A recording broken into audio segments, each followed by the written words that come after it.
जय हिंद दोस्तों, वंदे मातरम। टीकेटी रिएक्शन में आप सभी का फिर से एक बार स्वागत है। आज हम एक और वीडियो लेकर आए हैं गौरव आर्य सर की। मेजर राइट चैनल की वीडियो है। ओरिजिनल वीडियो का लिंक डिस्क्रिप्शन में है। आप सभी को पता है कि 22 जनवरी को भव्य दिव्य उद्घाटन होने वाला राम मंदिर का। राम जी पधार रहे हैं अपने घर पर, अपने महल में। तो उसी को लेकर खबर है कि 3 खालिस्तानी आतंकवादी पकड़े गए हैं जो कि रेकी कर रहे थे, जो कि कुछ बड़ा हमला करने की कोशिश कर सकते थे अयोध्या धाम में। अयोध्या राम जी के मंदिर के आसपास कुछ प्रॉब्लम क्रिएट कर सकते थे, उनको पकड़ लिया है। तो उसके बारे में कुछ मेजर सा बात करें तो चलिए देख लेते हैं। और साथ ही साथ सभी पूरा भारत आनंद में है, उसके लिए भी आप सभी को हार्दिक बधाइयाँ। जय हिंद दोस्तों, मैं हूं मेजर गौरव आर्य और आप देख रहे हैं मेजरली राइट। दोस्तों, इसके पहले कि मैं श्री अयोध्या में क्या हो रहा है, दुनिया भर में क्या चल रहा है और क्या थ्रेट्स हैं, किसने धमकी दी, किसने आतंकी कार्रवाई करने की कोशिश करी, ये मैं आपको सब बताऊंगा। लेकिन उसके पहले हमारा एक चैनल है द राष्ट्र प्रथम। हम लोग कहते हैं ना, India first, always and every time, सबसे पहले भारत। इसीलिए हमने चैनल का नाम रखा है द राष्ट्र प्रथम। अच्छा दोस्तों, बड़े बड़े चैनल हैं इस वक्त श्री अयोध्या में, बड़े बड़े चैनल हैं, करोड़ों रुपए का बजट। अब हम लोगों के पास तो कुछ है नहीं, देखिए, we don't have very much, हम लोग बहुत छोटे हैं इन टर्म्स ऑफ ऑपरेशंस। लेकिन वहाँ पे आपको दुनिया भर के चैनल मिलेंगे। हमने भी बोला कि इतनी बड़ी चीज़ हो रही है, 1000 साल में पहली बार हिंदुओं को देखने को मिल रहा है। क्योंकि जैसा मैं अक्सर कहता हूँ कि हम लोगों ने अपने बाप दादाओं से सिर्फ कहानियाँ सुनी मंदिर टूटने की। पहली बार इतना भव्य मंदिर बनते देख, वो भी रामलला का, तो यार भेजना तो किसी को था। तो प्रेम कश्यप हैं हमारे एंकर, और गोपाल हैं विजय, यानी कि वीडियो जर्नलिस्ट, कैमरा पर्सन। तो प्रेम और गोपाल दोनों के दोनों गए हैं श्री अयोध्या, इस वक्त वहीं पे हैं। आप हमारा जो नया चैनल है द राष्ट्र प्रथम, लिंक डिस्क्रिप्शन बॉक्स में है।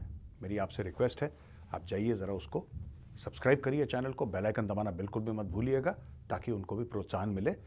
ठंड में दिन रात दोनों के दोनों हमारे मित्र बड़ी मेहनत कर रहे हैं, और अगर आपका प्रोत्साहन मिल जाएगा तो उनका जोश भी दुगना हो जाएगा। अच्छा दोस्तों, जब हम श्री अयोध्या की बात करते हैं, प्राण प्रतिष्ठा की बात करते हैं, तो पूरी दुनिया में एक बिल्कुल जैसे फेस्टिवल, जैसे कोई उपलक्ष्य बहुत बड़ा है भी यार, इसमें कौन डिनाई कर सकता है। पूरी दुनिया में मैं बताता हूं कि यूके की पार्लियामेंट में भजन हो रहे हैं, यूके की पार्लियामेंट में जय श्री राम के नारे गूंज रहे हैं, यूके की पार्लियामेंट के बीचों बीच। ये कौन लोग हैं जो ये कर रहे हैं, आइए उनसे आपको मिलाते हैं। दोस्तों, सबसे पहले हमें नाम लेना पड़ेगा member of parliament Bob Blackman. Bob Blackman Bharat के हिंदुओं के बहुत अच्छे दोस्त हैं, और श्री बॉब ब्लैकमैन ही थे जिन्होंने 2017 में मुझे यूके की पार्लियामेंट के अंदर अपनी टॉक देने के लिए इनवाइट करा था। मैं हाउस ऑफ कॉमन्स गया था 2017 में, तो वो मिस्टर बॉब ब्लैकमैन थे, मेंबर ऑफ पार्लियामेंट हैं सबसे पहले वो। उसके बाद राजेश्वर गुरु जी और स्वामी सूर्य प्रभा दीदी, ये सब लोग एकत्रित हुए वहाँ पे, बच्चे भी, और वहाँ पे श्री राम के भजन चल रहे हैं यूके पार्लियामेंट के बीचों बीच। लोग कहते हैं हमने ऐसा दृश्य कभी नहीं देखा अपने जीवन में। यूनाइटेड किंगडम ही में, ओनली यूनाइटेड किंगडम के अंदर 200 से ज़्यादा मंदिरों ने डिक्लेरेशन साइन करा कि वो कितने प्रसन्न हैं, कितने खुश हैं कि प्राण प्रतिष्ठा हो रही है और प्रभु श्री राम वापस अपने घर आ रहे हैं 550 साल से ज़्यादा के बाद। देखिए, बहुत बड़ी बात है दोस्तों। कई लोग ना, मैं इसमें एक और बात कहना चाहता हूँ, थोड़ी सी बात कंट्रोवर्शियल है। बात यह है कि लोग कह रहे हैं कि इस वक्त क्यों करा, प्राण प्रतिष्ठा सेलिब्रेट करने का क्या मतलब है। पूरा मंदिर तो बना नहीं, उसमें शंकराचार्य भी नहीं आ रहे हैं, कुछ आ रहे हैं, अब सुनने में आ रहा है कुछ, अब आएंगे तब पता लगेगा, नहीं आएंगे तब पता लगेगा। अभी तो एक नहीं आ रहे। देखिए, ऐसा है, आ कौन कौन रहे हैं, जिन्होंने राम जन्मभूमि के लिए लड़ाई लड़ी थी वो आ रहे हैं, ठीक है साहब। वो पूरा का पूरा क्षत्रिय समाज आ रहा है, वो सारे गांव आ रहे हैं जिन्होंने 550 साल से न पगड़ी पहनी, न छाता उठाया, न चमड़े की चप्पलें पहनी। वो आ रहे हैं, वो आ रहे हैं जो राम के भक्त हैं। और मैं पूरा आदर करता हूँ, शंकराचार्य जितने भी हैं 4, उनका आदर करता हूँ। लेकिन ये कहना कि अब नहीं होना चाहिए, तब देखिए, Hinduism does not have the concept of a pope. और मैं बहुत आदरपूर्वक कह रहा हूँ कि हिंदुइज्म में पोप का कोई सीन है ही नहीं, कोई कॉन्सेप्ट है ही नहीं। ना हमारी कोई एक सिंगल प्लेस ऑफ वर्शिप है, जैसे हम कह सकते हैं कि जैसे मक्का है मुस्लिम्स की। और यही मुझे लगता है कि सनातन की खूबसूरती है, यही सनातन की सुंदरता है। आप इसको बांध नहीं सकते। आप सभी जानते हैं, पूरा विश्व जानता है कि सनातनियों के लिए केवल एक भगवान को मानना जरूरी नहीं है। किसी को भगवान को राम को मानना है तो भगवान राम को माने, कृष्ण को मानना है तो कृष्ण को माने, देवी को मानना है तो देवी को माने, हनुमान जी, विष्णु जी, जो भी आपकी श्रद्धा है, शिव जी। और अगर आपको किसी को नहीं भी मानना है तो कोई बात नहीं, ठीक है, आप नहीं भी मान सकते। कोई निर्गुण निरंकारी की पूजा करता है, कोई सवगुण सर्वकारी की पूजा करता है, जैसे कि कोई मूर्ति की पूजा करता है, कोई ओम की पूजा करता है। इस प्रकार से हमें कोई दिक्कत नहीं है, हम किसी एक चीज़ में बंधे नहीं हैं। गीता पढ़नी है गीता पढ़ो, रामायण पढ़नी है रामायण पढ़ो, महाभारत पढ़नी है महाभारत पढ़ो, 4 वेद पढ़े हैं, पुराण पढ़े हैं, उपनिषद पढ़े हैं, इतना कुछ भंडार है हमारे पास, इतना कुछ है पढ़ने लिखने के लिए, सीखने के लिए, हमारी संस्कृति को और ज़्यादा बेहतर करने के लिए बहुत कुछ है हमारे पास। इसलिए हम बंधे नहीं हैं किसी भी चीज़ में। ना ही हम इस्लाम मुसलमानों की तरह मक्का से बंधे हुए हैं, ना ही क्रिश्चियनों की तरह वेटिकन सिटी से बंधे हुए हैं, ना ही जूइस की तरह जो उनकी होली प्लेस है उनसे बंधे हुए हैं। हमारे यहाँ पे कृष्ण जी का अलग स्थान है, राम जी का अलग स्थान है, शिव जी का अलग स्थान है शिव जी का अलग स्थान है, और अन्य अन्य लोगों के अन्य अन्य स्थान हैं। आप इसको लोग कहते हैं ना कि इतने सालों के राज के बाद बाहर से आए ये बाबर और गजनवी गौरी और पता नहीं कौन कौन खिलजी, फिर भी ये 85% हिंदू है ये देश, ऐसा कैसे? क्योंकि मैं अक्सर ये कहता हूं कि सनातन पानी की तरह है। आप पानी को ना जला सकते हैं ना पानी को आप काट सकते हैं। ये अजर है, ये अमर है, ये चलता रहेगा, हजारों साल से चलता चला है, हजारों साल तक चलता चला रहेगा, आगे भी चलता जाएगा ये। तो किसी का ये कहना कि क्यों कर रहे हैं, मैं इस बात से अग्री नहीं करता, पूरा आदर करता हूं। जितने भी शंकराचार्य हैं मैं आपका आदर करता हूं, लेकिन इसमें थोड़ा सा ये भी बात है कि अब लोगों की दृष्टि मठों से हटके अयोध्या चली जाएगी। इसमें कहीं ये बात भी है दोस्तों। अभी तक लोग कहते थे कि ये मठ, उधर मठ में जाइए, इधर जाइए। अब सारे के सारे हिंदुओं का फोकस जो है, जो centre of gravity of Hinduism है, अगर मैं आसान शब्दों में बोलूं, चाहे आप साउथ की बात करें, ईस्ट की बात करें, नॉर्थ की बात करें, वेस्ट की बात करें, सेंट्रल की बात करें, centre of gravity of Hinduism is moving towards Shri Ayodhya. हो सकता है कई लोगों को इससे, मैं किसी का नाम नहीं ले रहा, मैं सबकी इज्जत करता हूं, लेकिन हो सकता है कुछ लोगों को इससे परेशानी हो रही हो, क्योंकि अब मैदान में वो तो थे ही वहां पे हर समय, वो तो थे ही वहां पे हर समय, उन्हीं का घर है, लेकिन अब मैदान में औपचारिक रूप से प्रभु श्री राम उतर गए, तो उनके सामने कौन टिकेगा? किसकी बिसात, किसकी औकात? अच्छा, यहां पे उत्तर प्रदेश पुलिस का जो एसटीएफ है वो एक ऑपरेशन करता है दोस्तों, और पता लगता है कि कुछ खालिस्तानी, उन्होंने पैसा दिया कुछ क्रिमिनल एलिमेंट्स को, और क्रिमिनल एलिमेंट्स को पैसा देके कुछ गड़बड़ करवाने की कोशिश करी।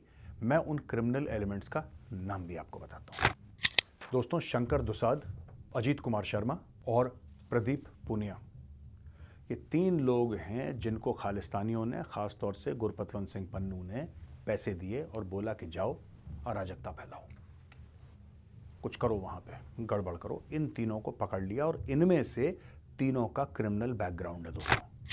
जो शंकर दुसाद है, ये राजेंद्र जाट, एक गैंग है राजेंद्र जाट गैंग, उसका मेंबर है, अब ये मुखिया है उस गैंग का, और इसको पैसे मिले खालिस्तानियों से कि जाओ तुम वहां पे एक्शन करो। और इन्होंने योगी आदित्यनाथ जी को भी धमकी दी है, और ये धमकी आई है गुरपतवंत सिंह पन्नू से कि हम तुम्हें छोड़ेंगे नहीं। मैं एक बात कहना चाहता हूं, ये तुम उत्तर प्रदेश वालों को धमकी क्यों देते हो? ये काम हमारा है, हम देते हैं दुनिया को धमकी, ठीक है? स्वैग हमारा है, भौकाल हमारा है, ये वर्ड भौकाल भी हमारा है, बाय द वे, हमारा भौकाल तो है, ये शब्द भी भौकाल हमारा है। अब ये 2-2 कौड़ी के टुटपुंजिए यूपी वालों को धमकी देंगे, अब ये 2-2 कौड़ी के खालिस्तानी उत्तर प्रदेश वालों को धमकी देंगे। 2 दिन गुजारो हमारे साथ में, beep beep beep beep beep, ठीक है, आना जरा इधर यूपी। जिन लोगों को भी खुजली हो रही है, जिसको भी अपनी खाज मिटवानी है, बाबा की सरकार चल रही है और यूपी वाले तो वैसे यूपी वाले हैं। आप आइए ज़रा। और जिस जिस के मन में मैल है, जिस जिस के मन में मैल है श्री अयोध्या को लेके, और प्रभु श्री राम की जन्मभूमि, वहाँ पे इतना विशाल मंदिर बन रहा है, जिस जिस के मन में मैल है, आप उत्तर प्रदेश एक बार आ जाइए। कानपुर से लेके, लखनऊ से लेके, इलाहाबाद से लेके, गोंडा से लेके, वाराणसी से लेकर, गाजियाबाद से लेकर पूरे के पूरे उत्तर प्रदेश में कहीं पर भी चले जाओ। भाई साहब, मैं कोई वायलेंस की बात नहीं करना चाहता, आप जानते हैं मैं शांति का पुजारी हूँ, लेकिन मैं आपको एक बात बता दूं, ये जो बात है ना रामलला के मंदिर की, इसमें ना बोलना ना इसके बीच में पड़ना, मामला बहुत गड़बड़ा जाएगा, फिर संभाले नहीं संभलेगा। और खासतौर से उत्तर प्रदेश में तो बिल्कुल भी मत बोलना, क्योंकि it is a matter of great honour and privilege for us and for our generations in the past and in the future कि अयोध्या उत्तर प्रदेश में हमारे लिए कितने गर्व की बात है। और हम प्राण प्रतिष्ठा, और 22 जनवरी जो प्राण प्रतिष्ठा होने वाली है, और पूरे राम टेम्पल का जो फाइनल इनॉग्रेशन जब होगा, उसके बीच में किसी को आने नहीं देंगे।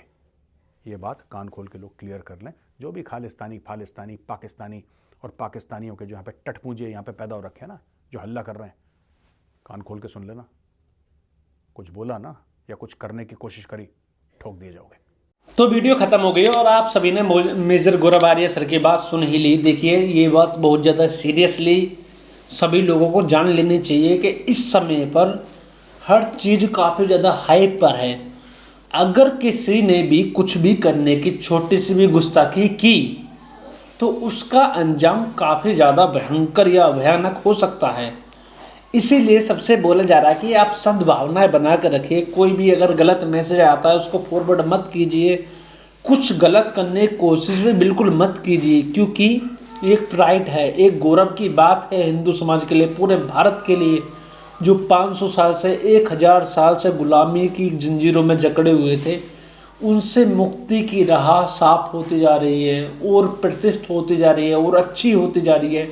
ये सम्मान है हम लोगों का, ये भारतीयों का सम्मान है, जिसको लोगों ने आके दबा दिया था, ज़मीन के नीचे दबा दिया था। लेकिन समय के साथ साथ वो ज़मीन से अपने आप निकल के बाहर आ रहे हैं। इसलिए बोला जा रहा है कि कृपया कर जो उद्दंड किस्म के व्यक्ति हैं, उद्दंड किस्म के लोग हैं, उनको केवल यही नसीहत दी जा रही है कि आप शांति से बैठिए। अगर आपने कुछ गलत करने की कोशिश करी तो इसका अंजाम इतना ज़्यादा गलत हो सकता है, किसी ने सोचा भी नहीं होगा। और बाकी तो अच्छे ही, सब कुछ अच्छा ही होगा, कुछ गलत होने की उम्मीद नहीं है। बाकी योगी जी भी अच्छा काम करने, और जो मेजर गौरव आर्य सर ने कहा कि धमकी देने वाला मामला है यूपी वालों का है, भोकाल भी यूपी वालों का ही है। आइए पधारी यूपी में, फिर देखिए। अभी तो बाबा की सरकार, तो बाबा जी ने सब चीज़ कंट्रोल कर रखी है, सही से चल रही है।